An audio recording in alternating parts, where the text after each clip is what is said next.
friends, and welcome to the next episode of The Blunt Writer. And today we are discussing tropes. When we write, what are tropes? Why do we use them? When are they effective? When are they not? But first of all, let's address the situation. Most of us over here are trying to isolate as the global epidemic takes place in the world. So it's first of all, I'd like to acknowledge the fact that a lot of what we write or what we imagine to be dystopian fiction is happening right now. And I'm sure a lot of people are like, ooh, I have an idea. I have something that I want to write. So the biggest thing that I want to address today is what the difference between having a good idea is and what that really means in terms of actually writing something that translates that idea into a story, a novel, or a memoir. And this is something where we all get stuck, and a lot of beginning writers come up and say, I have this great idea. Oh my God, it's going to be epic because I have this great idea. And the idea could be something very simple, but then they start to write it and then they realize, well, I started writing it. I know what happens in the end, but now I don't know what to do. And the reason this happens is because we often get stuck with a quick narrative arc in our heads that this is going A and B meet and then this happens and then this is the ending. But we don't understand what the meat of the book is really going to be, or the meat of the story. What comes together to make that a really good piece of writing. So, first of all, coronavirus, guys, coronavirus, right? So I'm sure, let's use this as an example. This might be somebody's great idea. My great idea is that I'm worried with coronavirus and what happened to us during that time. But then the question becomes, well, what do you mean by us? Because this world is really diverse and we're divided by so many things. And what story are you really telling? So you're going to use the trope of a world event, which is coronavirus. And that's happened in the past, right? Like there was so much literature and books written about 9/11. There are books starting to come out that is called Cli-Fi, which is about the climate crisis that's happening. People have written about historic events, wars, genocides, and used a world event to kind of have a backdrop for a story. And that can really be a great idea because, first of all, you're bringing in one thing that people can, know about or know or relate to, but then you're bringing a very specific story in. And that is the magic of what you have to bring as a writer, right? So, say that your idea is coronavirus, but then it's like a love story. So you have like person A and person B, and then the question mark is, well, what is the story? What's the specific part of the story? And it's really about how you bring together something, one backdrop, but then how you relate it to the larger world. And so, if you're writing a memoir, for example, or something that's personal to you that really happened, you can't just write about what happened just because it might be dramatic or great or really sad or really challenging or whatever it is. Because if you are unable to take whatever happened to you, okay, whether it's fictional or non-fiction, and then relate it to the larger world to make a bigger point where other people can access it at different points, then you're just going blah, blah, blah, me, and really nobody's going to give a shit. Especially if you're writing nonfiction. Nobody's going to give a shit. You have to write something that is able to take from the personal, from the inside or from the specificity of your fictional idea and then contextualize it. Right? So suppose you're writing about coronavirus, are you accessing it from maybe a social justice lens where, for example, like I'm in India right here, more than half the country can't even really self-isolate because that's not the reality of this country, right? And so maybe we're introspecting and looking at capitalism and class and wealth inequality through a love story. And that could be the other parts of the book that bring it together. Or maybe it's completely about space aliens that actually gave us coronavirus, and we're looking at the universe at large and how really tiny and small we are through the context of a love story. So what are the other elements, what are the other themes that you are bringing into this larger story that makes it your story, your specific story, not just saying I have this great idea, or here's this great world event, I'm just going to take that and put it in my story. But it's not going to be great unless you really put it together and have something where I, as a reader, get to resonate with it from multiple points of view. So, towards that, what are some of the tropes? And, tropes sounds like a bad word, but they are tropes. I mean, they're techniques that we use. And if you don't use them well, and if you don't think through them and understand why you're using them, you know what's going to happen? It's just going to look really... it's not going to be very mature writing. So some of the tropes, my favorite tropes, like flashback, flash forward, alternate voices, and then the twist endings. You got to be really careful with the twist endings, let me tell you. But, okay, so flashback, that's an easy one. I think we all know a book or a story where, the story might start in the present, or it might just start in the past and then bring us back into the present moment. So when do we want to use a flashback, guys? What service is it doing to the character and for the maturity of your book? Are you doing it so that we as a reader can bring different pieces of the puzzle and put it together by the end of the book?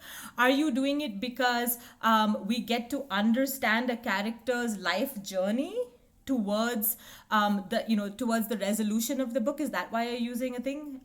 Or is it just because you've seen it around and you thought, oh, that's a cool thing, I'll just do a flashback? Because if you do that without doing justice to why you're doing it for your character and for your plot, that's where it's going to flop. So think it through. Same goes for a flash forward. Now, flash forward, you have to be exceptionally careful because you really want to know why you're going to be using a voice where it says, Alicia will be opening this letter 30 years later, and as she looks at it, she will think of the past that was yada, yada, yada. Well, why are we looking into the future?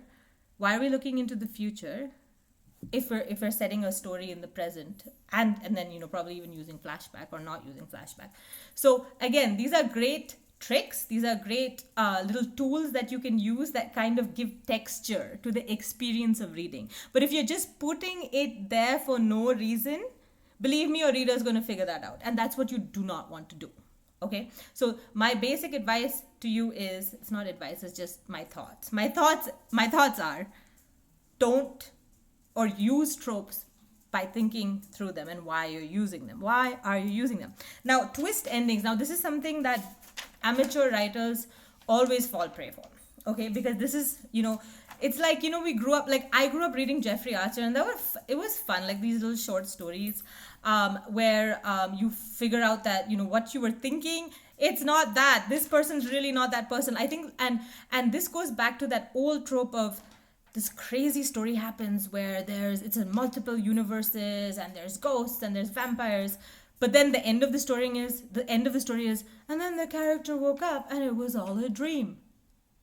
Do not ever, ever, ever, ever write a story like that. Do not write a story where the freaking character gets up and says it was a dream. Ta-ta-da! That is not a twist ending anymore. And I don't know why people started that, first of all, and why that does any kind of justice. Because why did you even write a story if it was a dream? It's just like a really stupid 5th grade joke.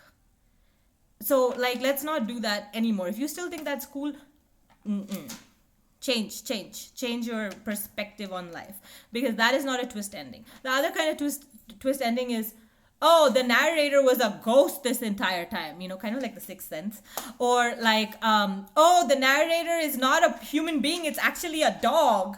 I mean, it can work sometimes, like Sixth Sense really worked, right? So again, Sixth Sense was like, if you look at the movie, it really had reason, and everything was carefully aligned so that the twist had meaning to it, because it didn't just have, oh, here's the gimmick trick. It had a story, it had emotions, it had a world view about connections and how people still are have regrets about their past life, and the connections that they made and the relationships they had. And these are all the things that gimmick kind of tied itself up with, where it was really a dead person who was in that story, who was who you thought was alive. So it had reason, and that's why The Sixth Sense works. Whether you like the movie or not, it works.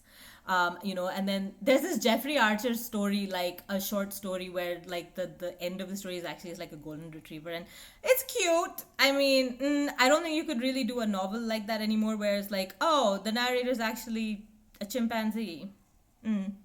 So, I mean, like, maybe if you're doing something for like kids, but even then, it doesn't, I mean, I would just watch out for stories where it's not what you think, and you can do that. I'm not saying that you can never do that. You can do it, but it better add up, and you better have, again, themes, worldviews, connections that resonate with the reader to show them why you did that. Because if you just do it for the sake of doing it, it's a gimmick. Okay? So writers should not be like just fall for gimmicks for the sake of it. Just use gimmicks, because then all of these wonderful tools can just be a bunch of really bad magic tricks that nobody is really interested in.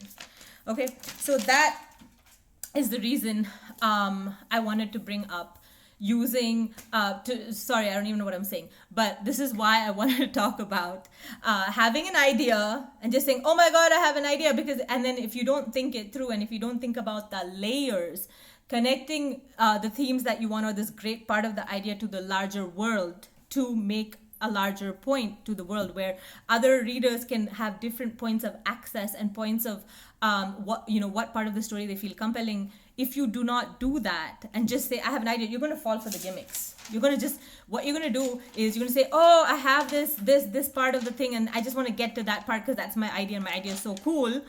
And then you're just going to use a bunch of gimmicks, and then it's just going to collapse. So take it easy and start to really distill that idea. It's not an original idea because there's no idea that's original. We talked about that in the last video. Go check out my last videos. And there is no, and it's just about how you put it out to the world, and in what structure you put it out to the world, what voice you put it out to the world, what characters you concentrate, how your narrative arc is built up. And then the lens, like I talked about, you could have had a social justice lens, or a climate crisis lens on the coronavirus, for example, or a science fiction lens, which is space aliens. So what lens do you have on it? And then using that lens to kind of distill your voice and create a story that is original. That's the original part. The original part is all of those things coming together, and not just saying, I have an idea, bam. So I hope this is sort of helpful. I think this is my most all over there kind of video, but I wanted to put this out there so that I can make some videos that are a little bit more specific in terms of having one idea and then building either a novel or a memoir or a collection of short stories that kind of tie together, and how you kind of build that in a larger narrative. So if you have any specific questions that are coming out from watching some of these videos, or you just have questions about writing a short story or a novel or nonfiction, points of places where you're finding it challenging in your writing practice, ask me, put them down in the comment section, and let me know so that I can make specific videos on them and help you better. And stay safe, stay happy, try to zen out during this time. I think the universe is giving us a chance to really reset and reprioritize a lot of notions of what we consider to be normal. And I think this is a chance for humanity to really reinvent itself. So I hope you take the time to do that for yourself as well. Please subscribe to my channel. I promise you lots and lots of videos. And also, I think there's that bell thingy that you need to press so that you get notifications on when my next video is up. So I'll have lots of more videos up for you this week, but remember to please ask me questions if you have specific videos that you want me to do for you guys. All right, take care. And remember to wash your hands.